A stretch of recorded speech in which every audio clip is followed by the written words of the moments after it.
الحمدللہ رب العالمین والصلاة والسلام علی رسول الامین وعلی آلہ وصحبہ اجمعین واشہد ان لا الہ الا اللہ وحدہ لا شریک لہ واشہد ان محمدا عبدہ ورسولہ۔ شیخ نے سب سے پہلے حدیث مسرات پر بات کی ہے۔ دیکھیے، حدیث مسرات سے ہمارا مقصود یہ بتلانا تھا کہ اس دور میں مطعومات کو، کھانے پینے کی چیزوں کو بطور سمن دیا جاتا تھا۔ اس بات پر سب کا اتفاق ہے کہ اس دور میں یہ چیزیں بطور سمن دی جاتی تھیں۔ پھر حدیث مسرات پر بات کرنے کی ضرورت نہیں ہے۔ اور یہاں پہ ایک بات اور واضح کرتے ہیں کہ ابھی شیخ نے اچھی بات کہی، آپ نے بطور کرنسی کہا۔ بے شک میں نے بطور کرنسی لکھا، میں نے یہ نہیں کہا یہ چیزیں کرنسی تھی، جیسا کہ کچھ لوگوں نے سمجھ لیا۔ کچھ لوگوں نے میرے مقالے سے کیا سمجھ لیا کہ میں اس کھجور کو وغیرہ وغیرہ کو میں اس دور کی کرنسی بول رہا ہوں۔ ایسا نہیں ہے، میں نے بطور کرنسی کا، میرا مقصد یہ تھا کہ یہ چیزیں، جیسے ایک شیخ صاحب نے جو ہے مشورہ دیا کہ آپ کو سمن کہتے جو زیادہ بہتر تھا۔ میں مانتا ہوں، بالکل، بے شک۔ تو یہ لفظی اختلاف ہے، مقصود ایک ہی ہے۔ ہمارے کہنے کا مقصد ہی وہی ہے کہ بطور سمن یہ چیزیں استعمال تھی۔ ہم نے ہرگز یہ نہیں کہا ہے، میرے مقالے میں ایسا کہیں نہیں ہے کہ یہ اس دور کی کرنسی تھی، ایسا بالکل نہیں ہے۔ آگے آپ نے جو میں نے ہیڈنگ لگائی تھی، خوراک یا بطور کرنسی، تو اس پہ آپ نے یہ کہا ہے کہ یہ امر تعبدی ہے، یعنی فطرے میں غلہ دینا، طعام کی یہ شکلیں دینا، یہ امر تعبدی ہے۔ میرے بھائی، اگر یہ امر تعبدی ہے تو دو باتیں ہیں یہاں پہ۔ ایک بات یہ کہ اگر یہ امر تعبدی ہے تو آپ کو صرف منسوس طعام پہ اکتفا کرنا ہوگا، یعنی جو، کھجور وغیرہ وغیرہ جو ہے، اس کے علاوہ آپ کوئی اور غلہ نہیں دے سکتے۔ یہاں آپ قیاس نہیں کر سکتے۔ اس ضمن میں آپ نے کہا ہے وہ طعام سے اس پر بات آگے آ رہی ہے، جو طعام کو آپ نے اس میں وسعت دینے کی کوشش کی، اس کا جواب آگے آ رہا ہے۔ دوسری بات یہ کہ اگر یہ امر تعبدی ہے تو اس میں دو چیزیں ہیں، ایک تو یہ کہ طعام دینا ہے، اور دوسرا آگے علت کیا ہے، طعمۃ للمساکین۔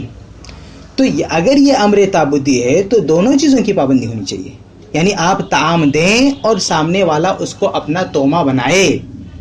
لیکن آج صورتحال کیا ہے، ہمارا سارا زور صرف اس بات پر صرف ہو رہا ہے کہ بھئی طعام دینا ہے، اب اس کے ہاتھ میں جا کے وہ تومہ بن رہا ہے نہیں بن رہا ہے اس سے کوئی لینا دینا، وہ کھا نہیں رہا بلکہ بیچ کے پیسہ بنا رہا ہے، تو اس میں کسی کو اعتراض نہیں ہے۔ حالانکہ ہمارے کچھ مشائخ اس چیز کو علت بنا کے ہی، اس چیز کو بنیاد بنا کے ہی یہ کہتے ہیں کہ کھانا ہی دینا ہے۔ کہتے کیوں کھانا دینا ہے؟ کیونکہ طعمہ للمساکین آیا ہے۔ تو بھائی اگر طعمہ للمساکین کے آنے کی وجہ سے آپ طعام دلوا رہے ہو تو طعمہ للمساکین پہ عمل بھی کرو نا۔ یہ کیا کہ آپ نے طعام دے دیا اور پھر طعمہ للمساکین کو جو چاہے کرے، وہ طعمہ للمساکین نہ بنائے، اس کو نقد بنا لے۔ تو اگر یہ امر تعبدی ہے تو میرا کہنا یہ ہے کہ طعام دے رہے ہو تو اس کو بھی پابند کرو کہ وہ اسے کھائے۔ تو اگر آپ ان دو چیزوں کو نہیں مانتے تو آپ اس کو امر تعبدی کس بنیاد پر بول رہے ہیں؟ تو اگر آپ یہ کہتے ہیں کہ منسوس اشیاء کے علاوہ بھی کچھ دے سکتے ہیں، یا لینے والا تومہ بنانے کے علاوہ بیچ بھی سکتا ہے، یہ دو باتیں اگر آپ مانتے ہیں تو پھر خود آپ نے اپنی قول کو باطل کر دیا کہ امر تعبدی سے آپ ہٹ گئے۔ تو اگر آپ امر تعبدی بولتے ہیں تو یہ میری طرف سے دو اشکال ہیں۔ آگے جو میں نے 4 باتیں کہی تھی، آپ نے ایک ایک کر کے اس کا جواب دینے کی کوشش کیا ہے، میں اس پر بھی تبصرہ کرتا ہوں۔ جو پہلی بات میں نے پیش کی تھی اس پر تو آپ کے آڈیو میں نے کوئی تبصرہ نہیں سنا۔ دوسری بات جو میں نے پیش کی تھی، تعین اجناس، جو اشیاء فطرے میں دی جاتی ہیں اس کی تعین کر دی گئی ہے کہ بھئی فلاں فلاں چیزیں دینا ہے۔ یہ تعین جو کی گئی ہے یہ خود اس بات کی دلیل ہے کہ یہاں سمن مقصود ہے۔ طعام مقصود ہوتا تو بہت ساری چیزیں کھانے کی تھیں، صرف یہی چیزیں نہیں تھیں، گوشت بھی کھایا جاتا اور بھی بہت ساری چیزیں کھانے کی، لیکن یہ جو منسوس کر دیا گیا یہ چیزیں، تو یہ چیزیں وہ ہیں جو بطور سمن استعمال ہوتی تھیں۔ اس کا جواب شیخ نے یہ دیا ہے کہ بخاری کی حدیث میں آیا ہے، ابو سعید خدری رضی اللہ عنہ کی روایت میں، کہ ہم فطرہ نکالتے تھے ساء من طعام، او اس کے بعد او آیا ہے، ساء من طعام او ساء من شعیر۔ تو شیخ نے کہا ہے کہ پتہ اس سے یہ چلا کہ جو شعیر ہے، تمر ہے وغیرہ وغیرہ وہ طعام کے علاوہ ہے، یعنی طعام الگ ہے، اور اس کے بعد جو اشیاء مذکور ہیں، شعیر، تمر، عقیت، زبیب، یہ سب غیر طعام ہیں، یہ آپ نے کہا۔ پھر آپ نے ان چیزوں کو طعام سے الگ کرنے کے بعد طعام کے معنی میں وسعت دی ہے کہ اس میں سب چیزیں آ سکتی ہیں، یعنی آپ نے اپنے آپ کو قیاس کی زد سے نکالنے کی کوشش کی ہے لفظ طعام میں وسعت دے کر، یہ آپ نے کہا ہے، اور اسی بنیاد پر آپ نے یہ ہماری اس بات کو رد کرنے کی کوشش کی ہے کہ اجناس کی تعین نہیں کی گئی ہے، یہ آپ نے کہا ہے. تو یہ حدیث جو آپ نے پیش کیا، اب اس کا جواب سنیے. آپ کے اس استدلال پر میری 3 باتیں ہیں میری طرف سے. پہلی بات یہ ہے کہ اگر یہ طعام مذکورہ اجناس کے علاوہ ہے، ابو سعید خدری رضی اللہ عنہ کی حدیث میں اگر یہ طعام مذکورہ اجناس کے علاوہ ہے، یعنی آگے جو ذکر ہیں کھجور وغیرہ اس کے علاوہ ہے، تو یاد رہے کہ یہ بات مستقبل کے بارے میں نہیں، ماضی کے بارے میں کہی گئی ہے. یعنی ابو سعید خدری نے ماضی کا حال بیان کیا ہے کہ عہد رسالت میں یہ طعام نکالا جاتا تھا. تو میرے بھائی کیا آپ بتا سکتے ہیں کہ وہ کون سا طعام تھا؟ وہ کون سا طعام تھا جو عہد رسالت میں نکالا جاتا تھا ان اشیاء کے علاوہ؟ آپ کہتے ہیں طعام ان اشیاء کے علاوہ ہے، تو یہ ماضی کی بات ہے، عہد رسالت میں جو ہو رہا تھا اس کی بات ہے. وہ کیا تھا؟ کیا تھا وہ طعام؟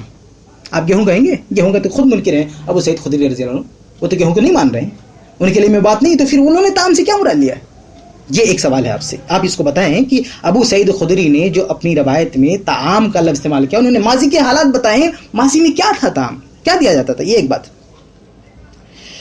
دوسری بات یہ کہ اگر طعام میں اور مطلق طعام بھی شامل ہے، یعنی کئی چیزیں شامل ہیں، تو صرف طعام ہی کہہ دیا جاتا، آگے بقیہ چیزوں کی ذکر کرنے کی ضرورت کیا تھی؟ یہ تو وہی بات ہوگی جیسے فی سبیل اللہ کے بارے میں اختلاف ہے. مصارف زکوٰۃ میں جو فی سبیل اللہ ہے تو اس کو کچھ لوگ کہتے ہیں کہ اس میں اعمال خیریہ سب شامل ہے، مسجد بناؤ، یہ کرو، وہ کرو، دعات کی تنخواہ، اور یہ ساری چیزیں فی سبیل اللہ میں آ جاتی ہیں. شیخ البانی رحمہ اللہ نے تمام المنہ میں رد کیا ہے. شیخ البانی رحمہ اللہ نے تمام المنہ میں کہا ہے کہ اگر فی سبیل اللہ میں یہ ساری چیزیں آ سکتی تھیں تو پھر یہ 8 کا ذکر کرنے کی ضرورت کیا ہے؟ ایک ہی ہوتا، فی سبیل اللہ ہوتا. تو یہی اعتراض جو فی سبیل اللہ کے تعلق سے جو بات کہی جا رہی وہی ہم یہاں کہہ سکتے ہیں بھائی کہ اگر طعام میں یہ ساری چیزیں شامل تھی تو بقیہ چیزوں کو لانے کی کیا ضرورت تھی؟ طعام کہہ دیتے، چھوڑ دیتے سب کو اپنے حالات پہ کہ جو بھی طعام ہو سکے میں سکتے ہیں، باقی چیزوں کی تعین کرنے کی کیا ضرورت تھی؟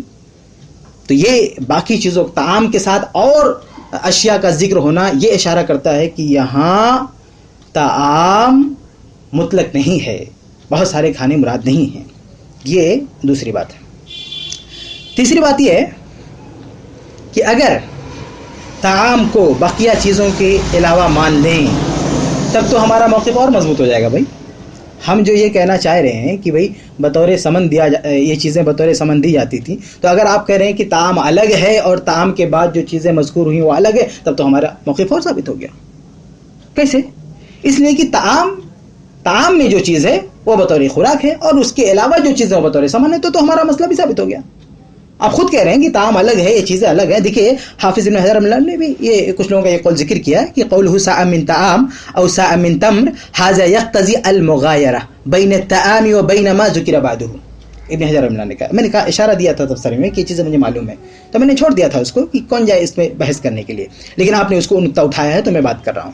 تو حافظ ابن حجر اللہ نے بھی لکھا ہے کہ یہ اس بات کا تقاضا کرتا ہے کہ طعام الگ ہے اور بقیہ چیزیں الگ ہیں. تو جب بقیہ چیزیں غیر طعام ہیں تو کیا ہے؟ سمن ہے وہ. تو طعام آپ مطلق مان رہے ہیں تو بقیہ جو چیزیں وہ سمن ہے. یہ خود جو ہے آپ کے خلاف یہ بات جا رہی ہے. حافظ ابن حجر رحمہ اللہ نے یہ بات نقل کر کے آگے اس کو رد کیا ہے، ہاں، کہ قد رد ذلك ابن المنذر وقد رد ذلك ابن المنذر وقال ظن بعض اصحابنا ان قوله في حديث ابي سعيد ساء من طعام حجة لمن قال ساء من حنطة. کچھ لوگوں نے گیہوں مراد لیا تو گیہوں کو اس میں طعام میں شامل کرنے کی کوشش کی. طعام سے مراد ہنتا ہے، گیہوں ہے. تو کہتے ہیں یہ غلط ہے، کیونکہ ذالک ان ابا سعید اجمل الطعام ثم فسره، کیونکہ ابو سعید خدری رضی اللہ عنہ نے پہلے طعام کو مجمل بیان کیا، باقی وہ سب تفسیر ہے. تو آگے جو طعام کے بعد جو چیزیں ذکر ہیں وہ اسی طعام کی تفسیر ہیں. یہ طعام کوئی الگ نہیں، ان سے الگ مانتے ہیں تو پھر ہمارا مسئلہ ثابت ہو جائے گا. اور اس کے بعد حافظ ابن حجر اللہ نے اس روایت کی طرف اشارہ کیا ہے کہ طعام کے بعد جو چیزیں مذکور ہیں وہ طعام ہی کی تفسیر ہے. جیسے دوسری روایت ہے ابو سعید خدری رضی اللہ عنہ کی کہ کنا نخرج ساء من طعام وكان طعامنا الشعير والزبیب والعقیط والتمر. تو یہ ابو سعید خدری نے صاف جو ہے اس روایت میں بتا دیا کہ طعام سے ان کی کیا مراد ہے. طعام سے یہی چیزیں مراد ہیں. تو یہ 3 باتیں ہیں جو آپ نے لفظ طعام کو وسعت دینے کی کوشش کی ہے کہ بھئی اپنے آپ کو قیاس آرائی سے بچانے کی کوشش کی کہ ہم قیاس نہیں کرتے. جو ہم یہ کہتے ہیں نا کہ اپنے علاقے کا غلہ دو، تو ہم طعام سے اصطلاح کرتے. اس کا کوئی راستہ نہیں آپ کے پاس، اس کا کوئی راستہ نہیں ہے. کیونکہ اس حدیث میں مستعمل طعام اجمالی ہے اور اس کی تفسیر آگے آ گئی ہے. اگر غیر ہے، یہ طعام الگ ہے، وہ چیز الگ ہے، تو پھر یہ خوراک ہے اور وہ بطور سمن ہے، تو ہمارا مسئلہ ثابت ہو جائے گا. آگے آپ نے کہا ہے کہ بھئی اور چیزیں، اگر آپ نے مجھ پر جو ہے الزام دیا ہے کہ اگر آپ اس کو سمن مانتے ہیں تو اور چیزیں بھی بطور سمن استعمال ہوتی ہیں. تو میں بھی کہہ سکتا ہوں کہ آپ اگر خوراک مانتے ہیں تو صرف یہی چیزیں بطور خوراک استعمال ہوتی ہیں، اور چیزیں بھی تھیں. یہ تو ہم بھی کہہ سکتے ہیں، الزامی ہم بھی الزامی بات کہہ سکتے ہیں. اور اصل جواب یہ ہے کہ یہ چیزیں عام تھیں، بطور سمن یہ چیزیں عام تھیں. کسی خاص موقع پر بطور سمن کسی خاص چیز کو دے دینا الگ مسئلہ ہے، اور بطور سمن عمومی طور پر کچھ چیزوں کو لینا دینا الگ مسئلہ ہے. اور عمومی طور پر یہی چیزیں چلتی تھیں، عمومی طور پر یہی.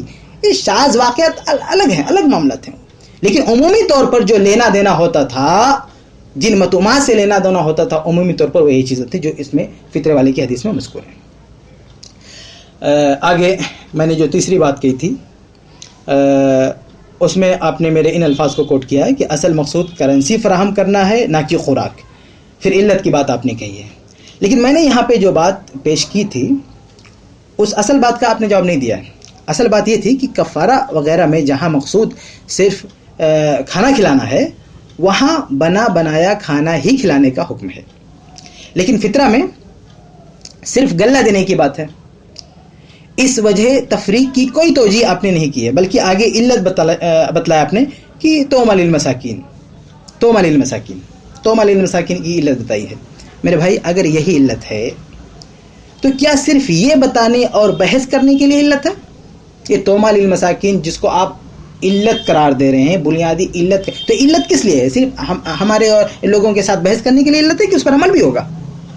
اس پر عمل بھی ہونا چاہیے کہ صرف لوگوں کو بتائیں، یعنی جب طعام اصول کرنا ہو تو یہ علت لاؤ، اور جب اصول کر چکو تو علت کو پھینک دو، یعنی اس سے آنکھیں بند کر لو. یہ کیا بات ہوئی؟ میں حیران ہوں کہ بھئی آپ حضرات حدیث میں مستعمل توما للمساکین سے استدلال کرتے ہیں کہ مسکینوں کا کھانا ہے، لیکن انصاف سے بتائیے کہ کیا یہ مسکین کا کھانا ہو رہا ہے؟ آج کتنے لوگ ہیں جو طعام اصولنے کے بعد اسے بیچ کے نقد بنا لیتے ہیں؟ یعنی آپ نے جو طعام ادا کیا وہ توما للمساکین ثابت نہیں ہوا، وہ نقد للمساکین ثابت ہو رہا ہے. پھر جب طعام اپنے اصل مصرف توما للمساکین میں نہیں آئے تو بتلائیے سنت پر عمل کیسے ہوا؟ یہ تو وہی بات ہوگی نا، کوئی شخص مہر ادا کر کے کسی عورت کے ساتھ نکاح کر لے اور اسے خادمہ کے طور پر اپنے خاندان کے یہاں چھوڑ دے اور حق زوجیت ادا ہی نہ کرے، اور پھر یہ دعویٰ کرے کہ النکاح من سنتی پر میں نے عمل کیا ہے. تو یہ نکاح من سنتی پر عمل ہے؟ نکاح تو کر لیا لیکن اس کے بعد کا جو مرحلہ ہے اس پہ عمل نہیں کر رہا، تو یہ سنت پر عمل کرنا ہوا.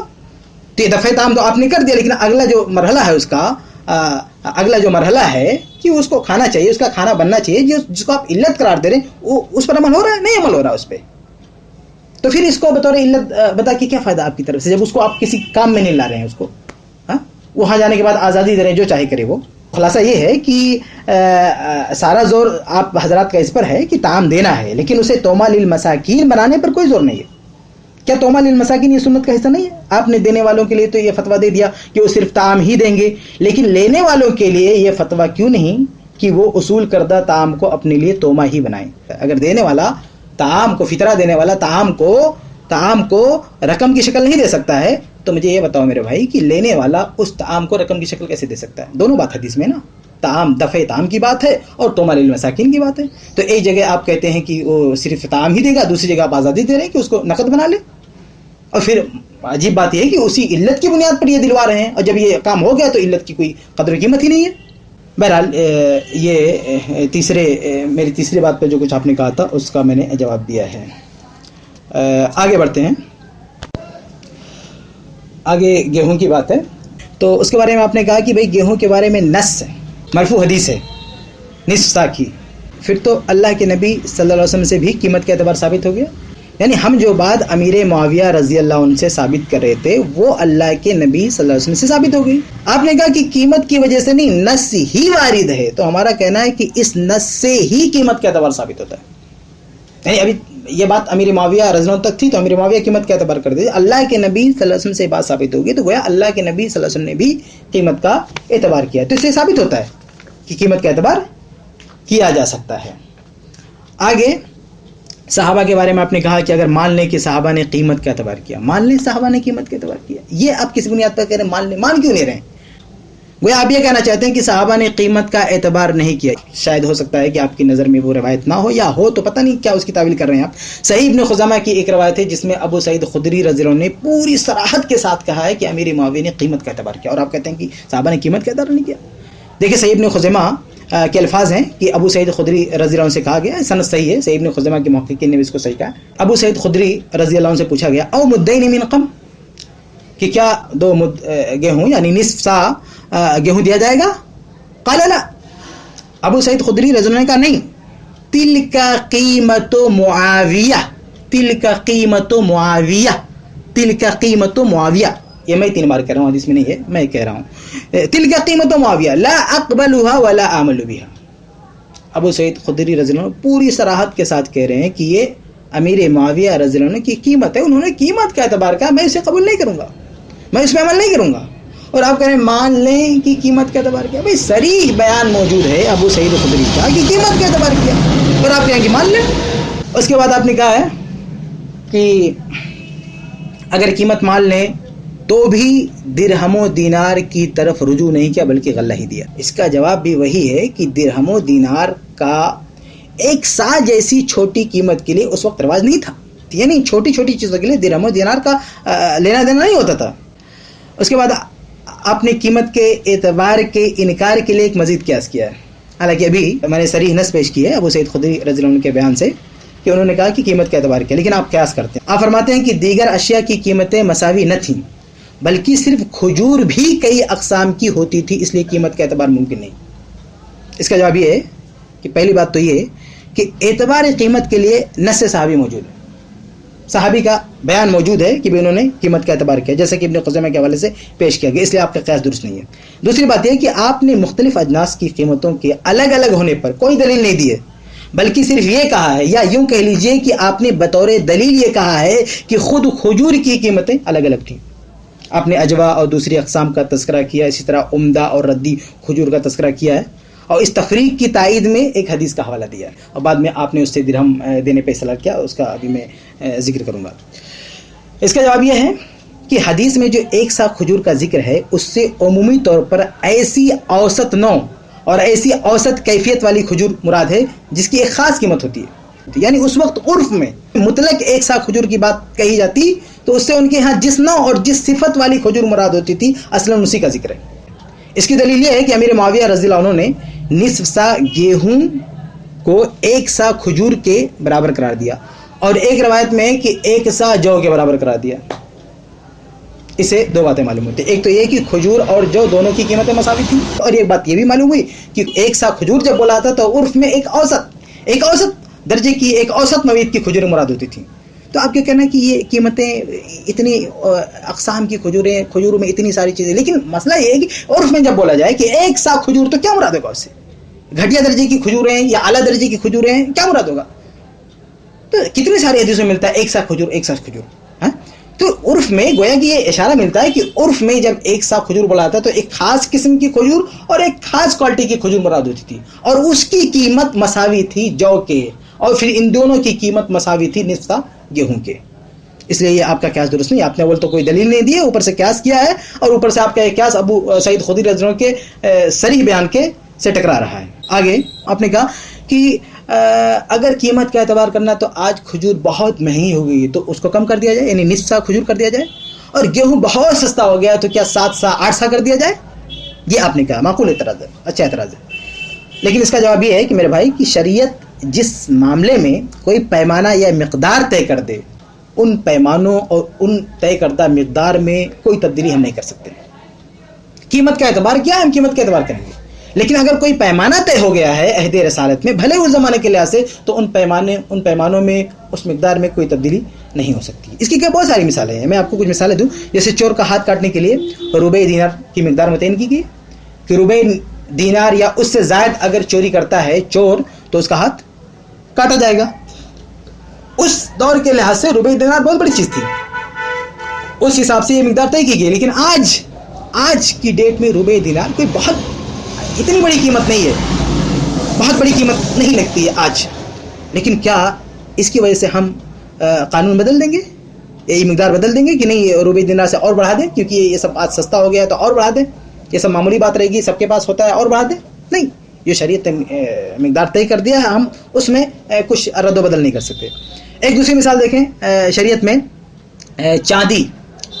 چاندی کا جو نصاب بتایا گیا ہے کہ اتنا چاندی کسی کے پاس ہو تو اس کو زکوٰۃ دینا ہے, اور اتنا چاندی صاحب چاندی کا جو نصاب ہے اس کا مالک جو شخص ہوتا تھا اس کو اغنیا شمار کیا گیا, جیسے کہ بخاری حدیث میں تؤخذ من اغنیائہم وترد علی فقرائہم, کہ زکوٰۃ یہ اغنیا سے لی جائے گی اور فقراء کو دی جائے گی, یعنی اغنیا سے لے کے اغنیا کو نہیں, اغنیا سے لی جائے گی اور فقراء کو دی جائے گی, یعنی یہ چاندی کے نصاب والوں کو اغنیا میں شمار کیا گیا ہے.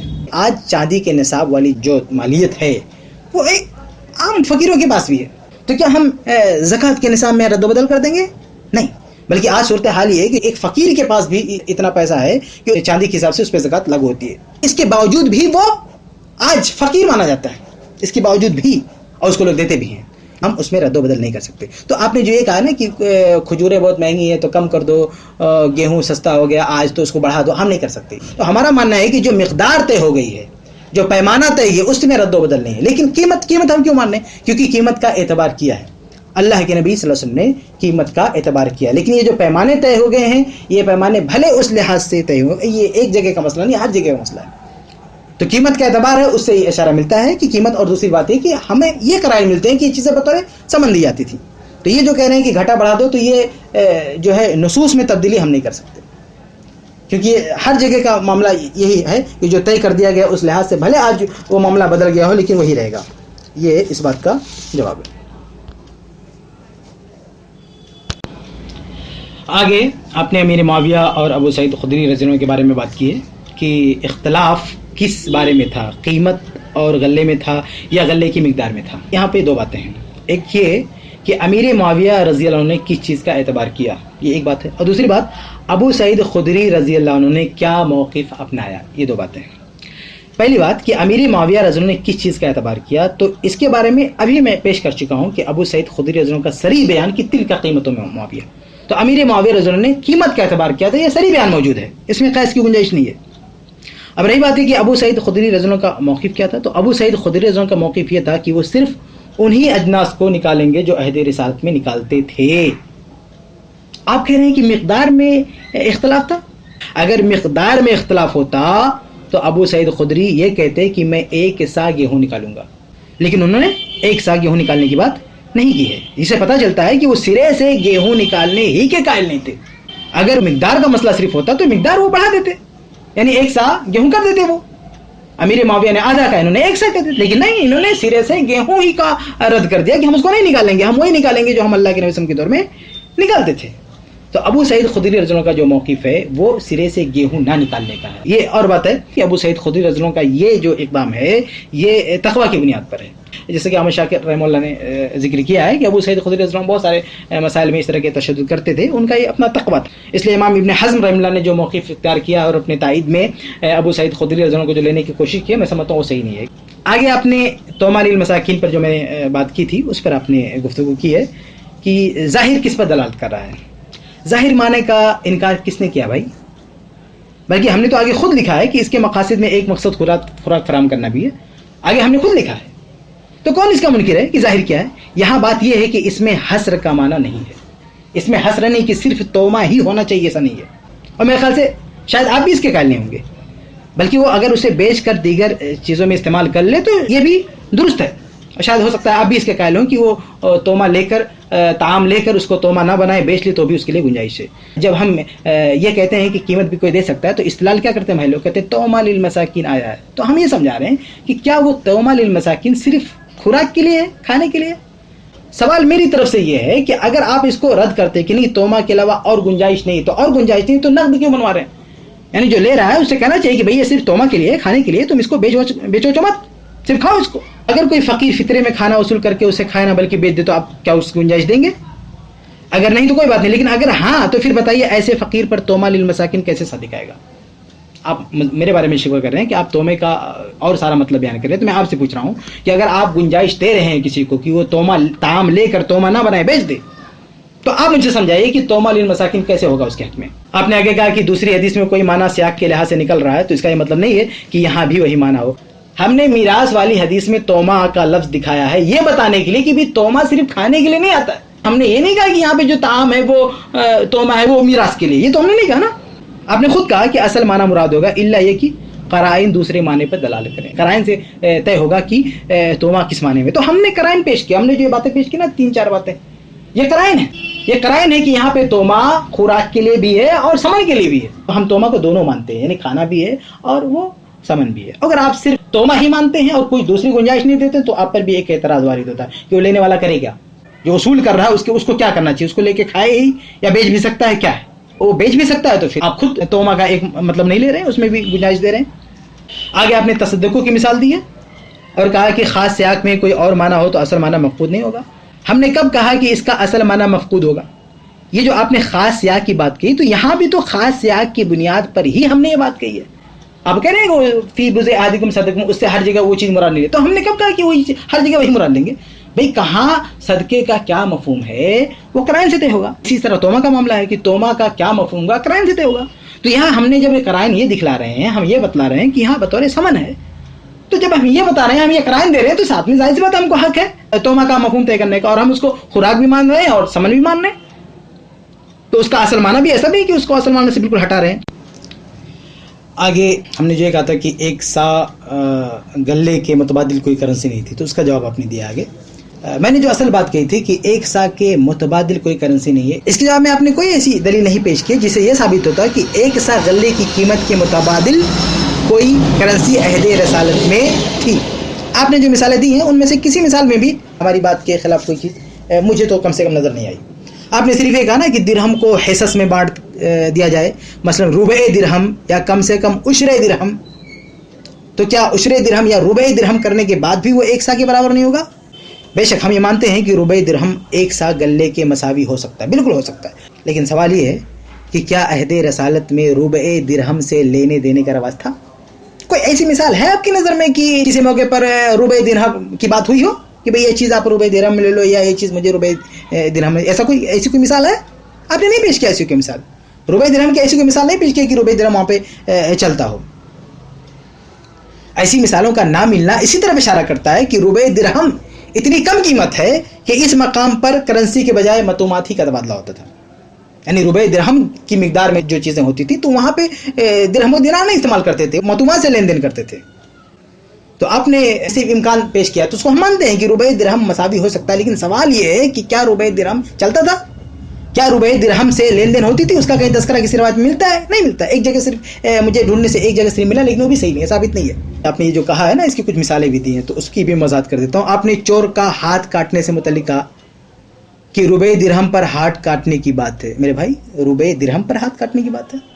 آپ نے یہ کہا کہ ربع درہم ایک سا کے برابر ہو سکتا ہے. پھر آپ نے یہ کہہ دیا کہ ربع درہم پر ہاتھ کاٹنے کی بات ہے, ربع درہم پہ ہاتھ کاٹنے کی بات ہے. یہ صحیح بات نہیں ہے میرے بھائی.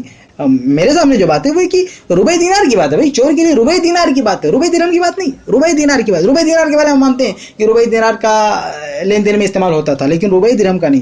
اور چور کے ہاتھ کاٹنے کے سلسلے میں ربع دینار کی بات ہے, ربع درہم کی. اور ربع دینار کتنا ہے بھائی؟ آپ ہی نے کہا ہے کہ ایک دینار 20 درہم کے برابر ہے.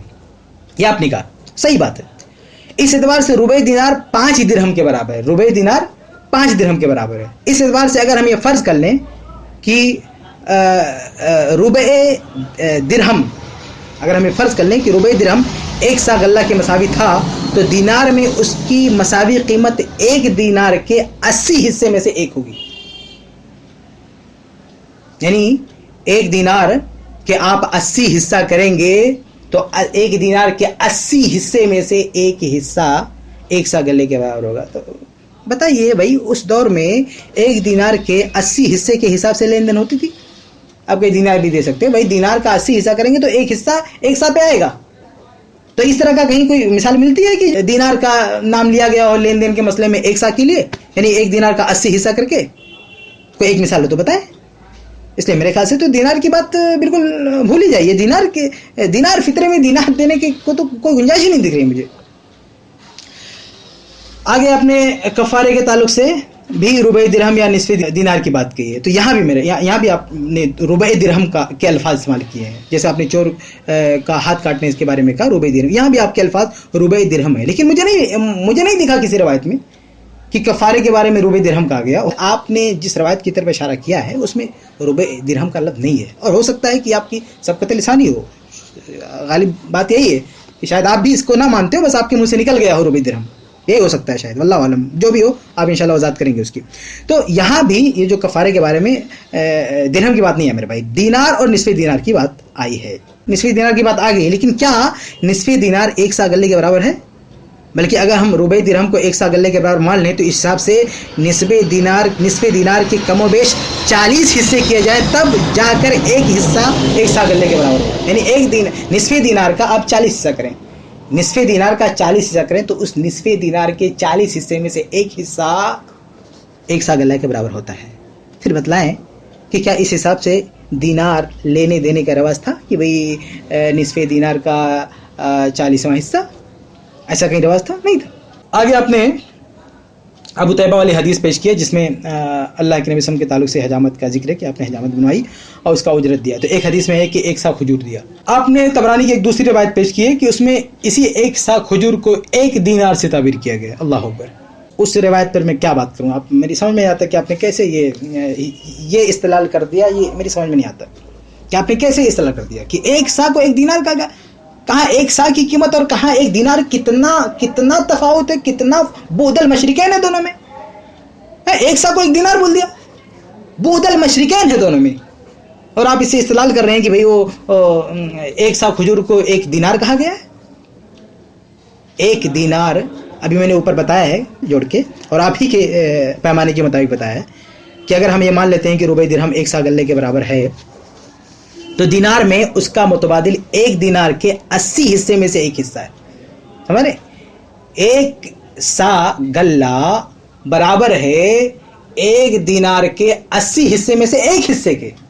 80 حصہ کرو دینار کا تو اس کا جو ایک حصہ آتا ہے نا, 80 میں سے ایک آتا ہے, وہ برابر ہوتا ہے 1 سا کے. اور یہاں آپ ایسی روایت بتا رہے ہیں کہ پورے 1 سا کو پورا 1 دینار بول دیا. میرے بھائی یہ روایت صحیح نہیں ہے. آپ نے خود اس کا جو ہے اعتراف کیا ہے کہ آپ کو دیکھنے سے وہ روایت صحیح نہیں رہی. میں نے بھی دیکھا اس کو, روایت صحیح نہیں ہے بھائی. وہ روایت طبرانی کی, اصل معاملہ یہ کہ طبرانی کی جو روایت ہے اس میں جو موصول سند ہے وہ اصل میں موصول نہیں ہے, مرسل ہے.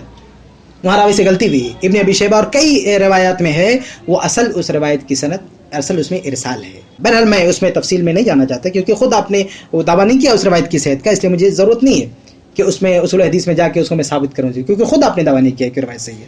اس سے مجھے کیا ضرورت ہے؟ اگر آپ دعویٰ کریں گے صحیح ہے تو ہم اس کے دلائل پیش کریں گے اس کے صحیح ہونے کے.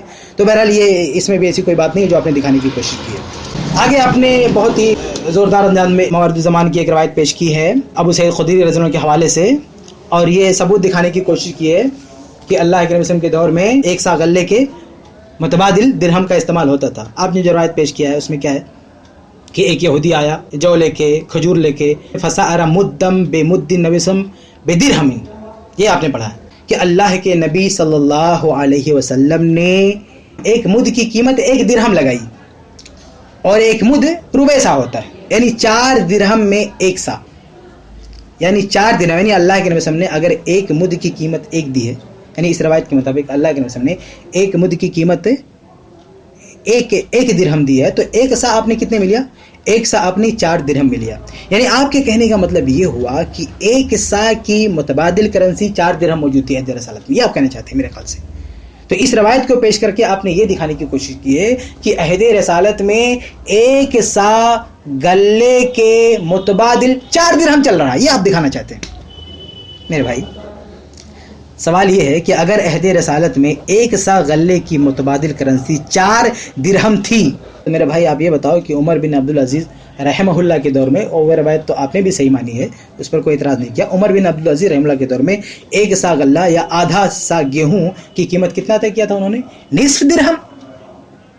سوچیں آپ, نصف درہم. اس کا مطلب کیا ہوا کہ مہنگائی بڑھتی نہیں بلکہ گھٹتی ہے. عمر بن عبدالعزیز رحمہ اللہ کے دور میں غلوں کی قیمت 8 گنا کم ہو گئی.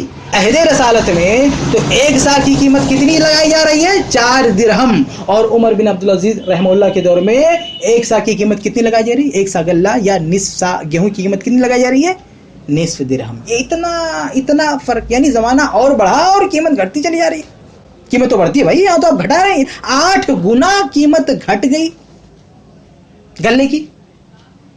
یعنی عہد رسالت میں 4 درہم میں جو غلہ ملتا تھا وہ عمر بن عبدالعزیز کے دور میں آدھے درہم کا ہو گیا، نصف درہم کا ہو گیا.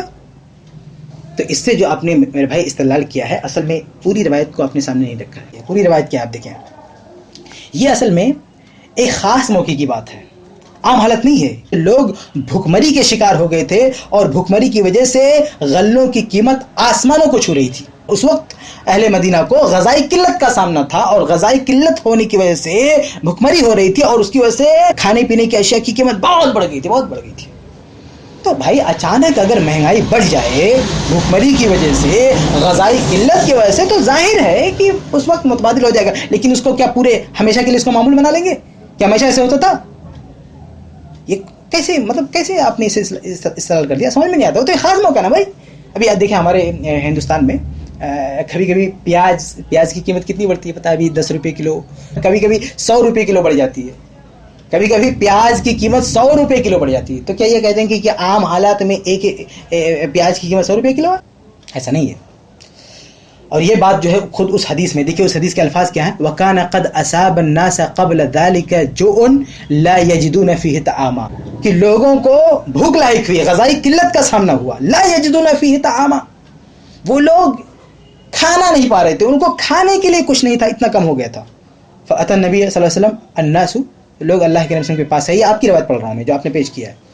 اللہ کے نبی کے پاس لوگ آئے، یشکون الیہ غلاء السعر، اللہ کے نبی سے شکایت کے لے غلہ بہت مہنگا ہو گیا ہے.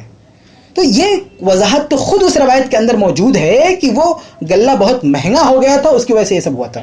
اس روایت میں بھی آپ کے موقف کی دلیل نہیں ہے، جو آپ دکھانا چاہتے ہیں وہ نہیں، کیونکہ خاص واقعہ. اور یہی معاملہ تقریباً یہی معاملہ اس روایت کا جو بیچ میں آپ نے پیش کیا تھا، میں نے کہا تھا آگے ایک ساتھ میں اس کا جواب دوں گا. تو یہاں میں بتا دیتا ہوں، جو ہے نا کہ 1 سا کے بدلے میں 2 سا ردی کھجور، تو کہتے ہیں کہ وہاں کہا کہ درہم سے لو، تو درہم سے لو. میرے وہ کوانٹٹی کا مسئلہ، 1 سا کا مسئلہ نہیں تھا، یعنی بہت ساری کھجوریں خریدنے کی بات تھی. تو جب بہت ساری کھجوریں آپ خریدیں گے، کئی سا کھجوریں گے، تب تو درہم سے قیمت لگائی جا سکتی ہے. ہماری بات ہو رہی کہ 1 سا کے متبادل کوئی کرنسی ہے کہ نہیں. جب 1 سا طے کیا گیا ہے تو اس کے برابر، اس کے متبادل کسی کرنسی کو بتایا جا سکتا ہے؟ 1 سا کی متبادل کرنسی نہیں ہے. وہ جو آپ حدیث لا کے دے رہے ہیں، ردی کھجور والا، عمدہ کھجور والا، ارے بھیا اس میں بہت ساری کھجوریں ایک ساتھ خریدنے کی بات ہے. تو جب بہت ساری پورا باغیچہ کسی کو خریدنا ہو، کھجور کا پورا باغ خریدنا ہو، تو وہاں جا کے گلے سے قیمت لگائے کہ وہاں تو درہم و دینار، درہم کیا ہو، دینار بھی استعمال کر سکتا ہوں وہاں پہ. درہم کیا ایسے موقع پہ کسی کا پورا گودام خریدنا ہو تو وہاں پہ درہم کیا، وہاں پہ دینار بھی استعمال ہو سکتا ہے. تو یہ جو روایتیں آپ پیش کر رہے ہیں یہ خاص معاملات کی ہیں، اس سے وہ آپ کا موقف ثابت نہیں ہوتا. آگے آپ نے کہا ہے کہ جو میں نے یہ کہا کہ اگر مان بھی لو کہ کسی روایت میں ایسا مل گیا تو یہ عام بات نہیں تھی. تو آپ نے کہا عام بات تھی، پتہ نہیں کہ کیسے آپ نے کہا عام بات تھی. مجھے تو کہیں نہیں دکھا کسی روایت میں کہ عام بات تھی. عام بات تھی لیکن بڑی بڑی اشیاء کے لیے. ہم مانتے ہیں کہ درہم و دینار چلتا تھا، بہت عام چلتا تھا، لیکن یہ بات یہ ہو رہی بھائی، موضوع بحث یہ ہے کہ جو چھوٹی 1 سا جیسی چیز ہے، 1 سا کی مقدار کی چیز، کیا ان چیزوں کو لینے دینے کے لیے بھی درہم و دینار عام تھے؟ ان چھوٹی چھوٹی چیزوں کے لیے بھی درہم و دینار کا چلنا عام تھا؟ نہیں. آپ درہم و دینار کے عموم کی جو بات کریں وہ بڑی بڑی اشیاء کے لیے، بڑی بڑی، ان چھوٹی چھوٹی چیزوں کے لیے یہ چیز عام نہیں تھی. تو یہ آپ نے کچھ ایسی باتیں پیش کی تھیں کہ جس سے یہ آپ دکھا رہے تھے کہ عہد رسالت میں 1 سا کے متبادل کوئی کرنسی تھی، دینار یا درہم. ایسا کہ دینار کے بارے میں تو سوچیے مت، درہم ہو سکتا ہے، روبے درہم ہو سکتا تھا، لیکن روبے درہم چلنے کا رواج نہیں تھا. آپ نے جو حدیثیں پیش کی کہ تو خاص موقع کی ہے یا بہت بڑی تعداد میں کھجور لینے کی بات ہے، تو اس کا کون منکر ہے. لیکن یہاں فطرے میں جو پیمانہ دیا جا رہا ہے وہ ایک سا کی بات ہو رہی ہے کہ عام طور سے 1 سا تو 1 سا طے کرنا تھا. تو 1 سا کے بارے میں ایسا کچھ نہیں ملتا ہے. آگے بڑھتے ہیں. آگے اپنے ابو اسحاق السبیعی کی روایت پر بات کی ہے، اس کا جواب میں نے الگ سے دے دیا ہے، بلکہ میں نے یہاں پر بھی اجمالی طور پر جواب دے دیا تھا. میں نے 1 سطر لکھا تھا، شرط شیخین و ابو اسحاق روا امرن شاہدہ فلا عبرت بتدلیسہ واختلاطہ وحدیثہ من زہیر اخرجہ البخاری مسلم. بخاری کے لفظ یہاں پہ چھوٹ گیا. تو یہاں دیکھیے میں نے 1 سطر میں وہ جواب دینے اجمالی طور پہ جواب دیا تھا کہ جو اعتراضات اٹھ سکتے ہیں. اس کی پوری تفصیل جو ہے آپ اس میں دیکھ لیں، دوسرے حصے میں نے جواب دے دیا ہے. اس کے بعد تابعین کی بات ہے. یہاں آپ نے یہ بتانے کی کوشش کی ہے کہ یہ اجماع کیسے ہیں. پہلی بات تو یہ ذہن میں رکھ لیں کہ اس مواقع پر جس طرح کے اجماع کی بات کہی جاتی ہے ہماری مراد وہی اجماع ہے.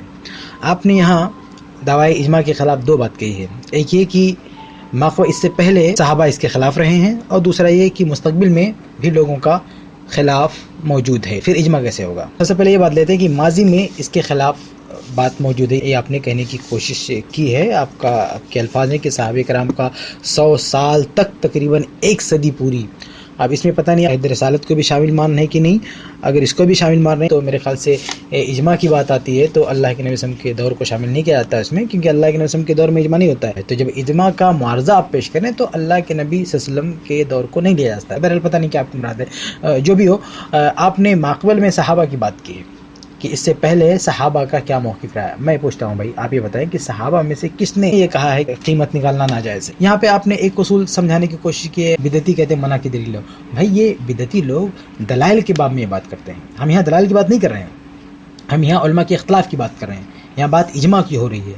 تو جب اجماع کی بات ہوگی تو یہ کہا جائے گا کہ بھئی کس نے اختلاف کیا، کس نے اتفاق کیا۔ جس اجماع کے خلاف آپ صحابہ کو پیش کر رہے ہیں انہی صحابہ سے ہم مانگ رہے ہیں کہ آپ صریح قول لائیے، صحابہ کا یہ فتویٰ لے کے آئیے کہ انہوں نے عدم جواز کا فتویٰ دیا ہے، انہوں نے منع کا فتویٰ دیا ہے۔ یہ ہم فتوے کے باب میں بات کر رہے ہیں، اجتہاد کے باب میں، اجماع سے متعلق کی بات کریں، دلائل کی بات نہیں کریں کہ قرآن و حدیث میں منع کی دلیل نہیں ہے تو وہ جائز ہے۔ تو جب اجماع کے تعلق سے بات ہو تو یہ بات کہی جاتی ہے کہ بھئی اس سے کسی نے منع نہیں کیا۔ اب دیکھیں کتنی بہت سارے حوالے آپ اہل علم میں آپ جانتے ہیں کہ کتنے لوگ جب اس طرح کی بات کرتے ہیں تو کہتے ہیں ولا مخالف لہ، اس کا کوئی مخالف نہیں ہے۔ تو وہی ہم کہہ رہے ہیں عمر بن عبدالعزیز رحمہ اللہ نے جو قانون جاری کیا ولا مخالف لہ، اس کا کوئی مخالف نہیں ہے۔ عمر بن عبدالعزیز رحمہ اللہ کے دور میں اور ان سے پہلے کوئی مخالفت موجود نہیں ہے۔ جو ہم یہ کہہ رہے ہیں کہ کسی سے ممانعت نہیں آئی ہے تو مطلب یہ ہے کہ علماء میں سے کسی نے خلاف نہیں کیا، کسی نے اختلاف نہیں کیا، یہ ہماری مراد ہے۔ تو بدعتیوں سے تشبیہ مت دیجیے کہ بدعتی لوگ دلائل کے باب میں کہتے ہیں کہ بھی منع کی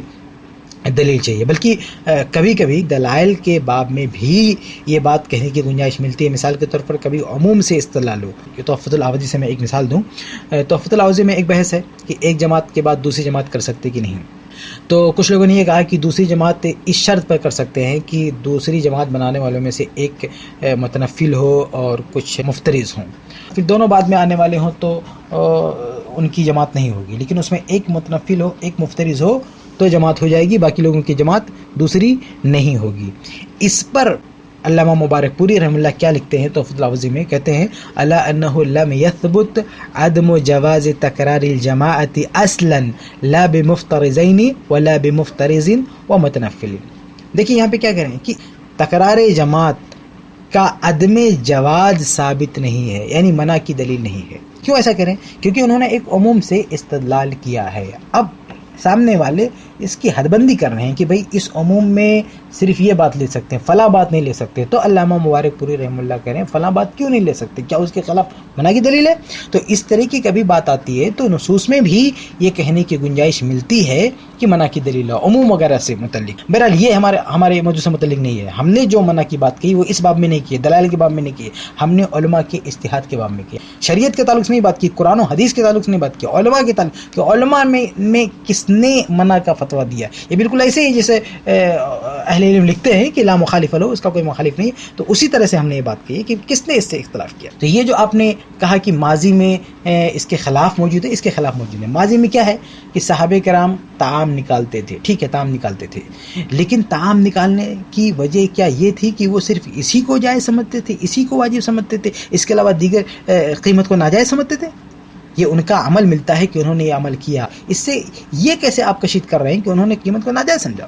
یہ بھی ہو سکتا ہے کہ وہ اس کے امکانات نہ ہوں، یا یہ کہ اس کا عام رواج نہ رہا ہو، اس کی وجہ سے انہوں نے قیمت نہیں نکالا۔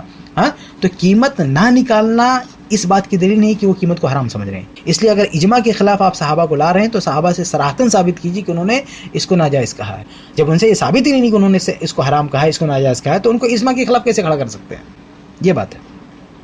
تو یہ جو آپ نے ماضی کے صحابہ کو اجماع کے خلاف ثابت کرنے کی کوشش کی، اس کا جواب ہے۔ رہی بات یہ کہ بعد کے لوگوں نے خلاف کیا ہے، بعد کے لوگوں نے اختلاف کیا ہے، تو میرے بھائی بعد کے لوگوں کے اختلاف کر لینے سے کیا کسی دور میں کوئی اجماع ہوا ہے تو اس پہ کوئی فرق پڑے گا؟ اس طرح کہے گی تو بہت سارے اجماع پہ سوال اٹھے گا۔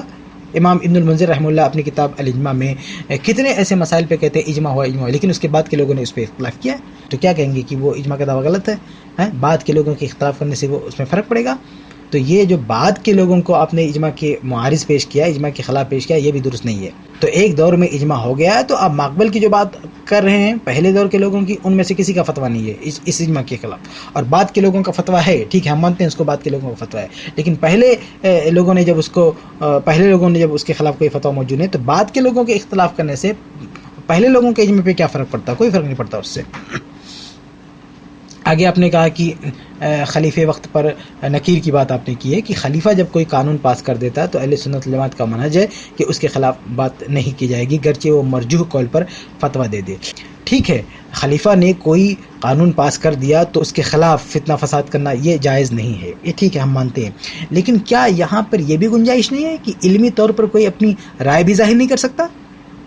کیا یہ بھی اہل سنت والجماعت کے منہج میں ہے کہ کسی موقع علمی مجالس میں کیا کوئی یہ اپنی محض رائے، یعنی رائے ظاہر، اظہار رائے کا مقصد یہ نہ ہو کہ خلیفہ کی مخالفت، لیکن کوئی اپنا اندیا بھی نہیں پیش کر سکتا؟ ہاں، اس سے پہلے بھی خلفاء نے قوانین پاس کیے ہیں، لیکن لوگوں نے اپنی رائے ظاہر کی ہے.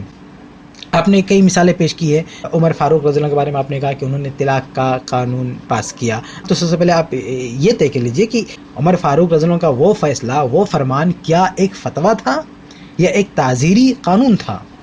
اگر فتویٰ تھا تب تو آپ یہ بول سکتے ہیں کہ کس فقیہ نے اس کی مخالفت کی ہے، لیکن اگر وہ تعزیری قانون تھا، جب عمر فاروق خود مان رہے ہیں رضی اللہ عنہ، جب وہ خود مان رہے ہیں کہ کتاب و سنت کی بات نہیں ہے، ہمارا ایک تعزیری قانون ہے، پھر اس پر اگر کوئی اختلاف نہیں کر رہا تو کوئی بات نہیں ہے. اس کے باوجود بھی یہ دعویٰ کرنا صحیح نہیں کہ کسی نے اب اس کے خلاف کوئی رائے ظاہر نہیں کی، چونکہ آپ نے کوئی پکا دعویٰ نہیں کیا ہے. اگر آپ کا یہ ماننا ہے کہ عمر فاروق رضی اللہ عنہ کے اس قانون کے خلاف کسی نے اپنی رائے بھی ظاہر نہیں کی، اگر یہ دعویٰ کرے تو پھر ہم وہ اقوال لے کے آتے ہیں.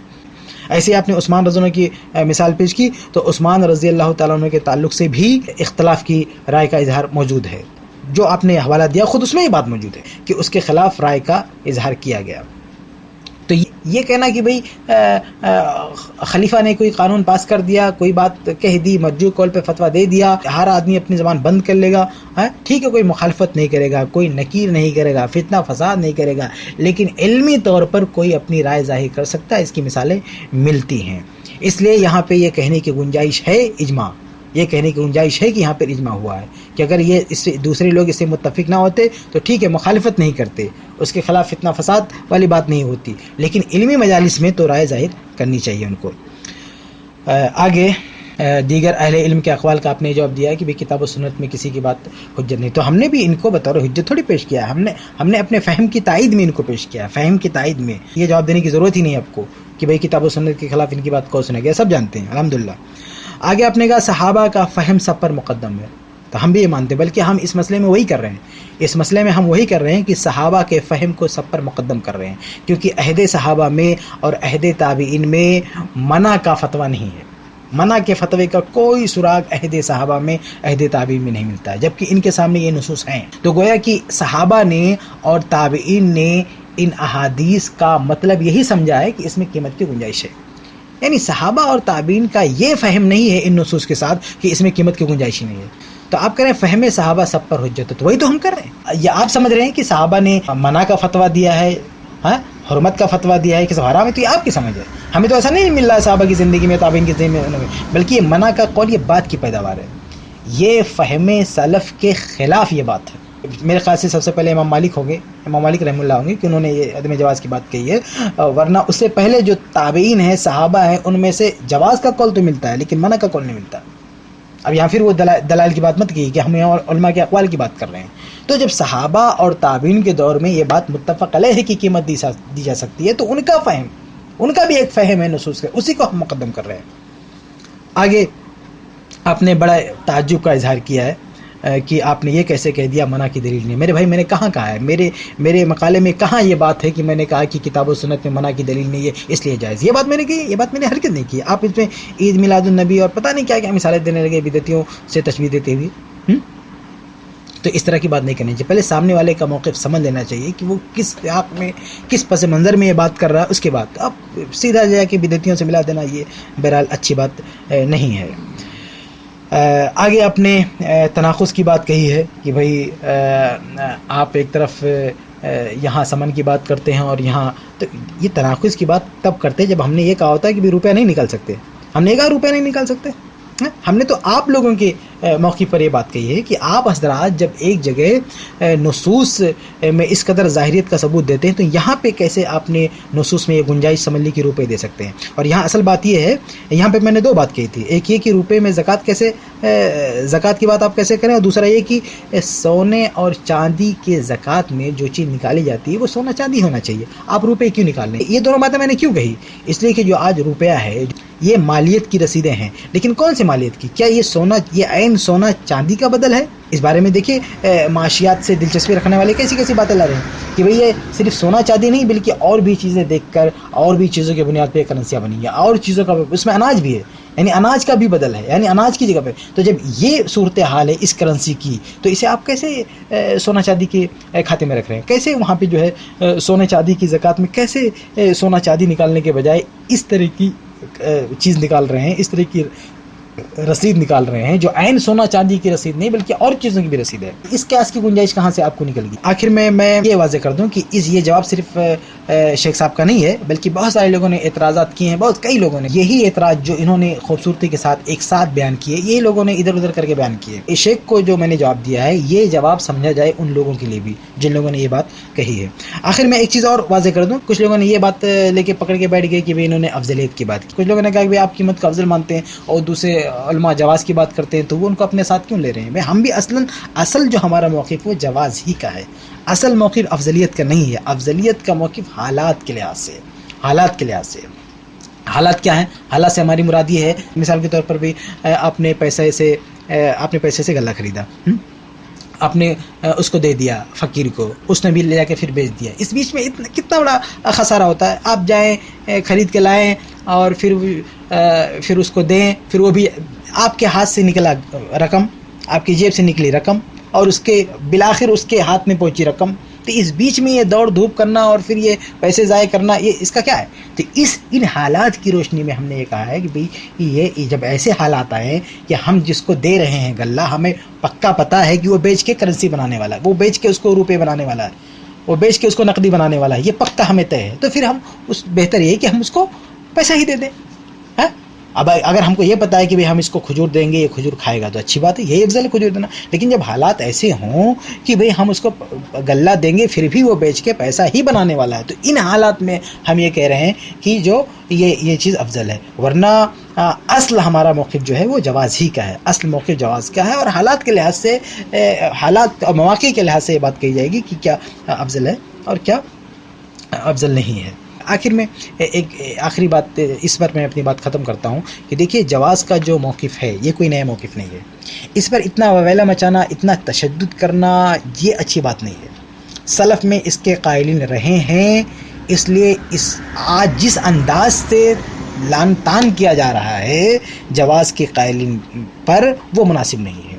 اب دیکھیے امام ابو حنیفہ رحمہ اللہ کے بہت سارے مسائل کو لے کر کتنا لیدے ہوئی، کتنا لوگوں نے کہا، فقہ احناف کی بھی بات مسئلہ کو، لیکن یہ جو مسئلہ ہے کیا سلف میں کسی نے اس مسئلے کو اس انداز میں لیا ہے؟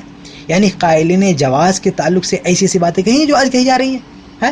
ہم جواز کے قائل ہیں، لیکن جو حضرات جواز کے قائل نہیں ہیں ان پر ہم لعن طعن نہیں کرتے ہیں، ان کے بارے میں ہم زبان درازی نہیں کرتے، ان کا احترام کرتے ہیں، ان کے موقف کا احترام کرتے ہیں، ان کی رائے کا۔ لیکن مخالفین کیا کر رہے ہیں ہمارے ساتھ؟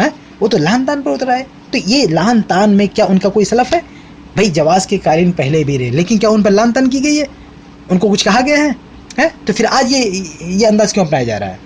بہرحال اللہ رب العالمین ہم سب کو صحیح سمجھ اور صحیح عمل کی توفیق عطا فرمائے، آمین۔ السلام علیکم ورحمۃ اللہ وبرکاتہ۔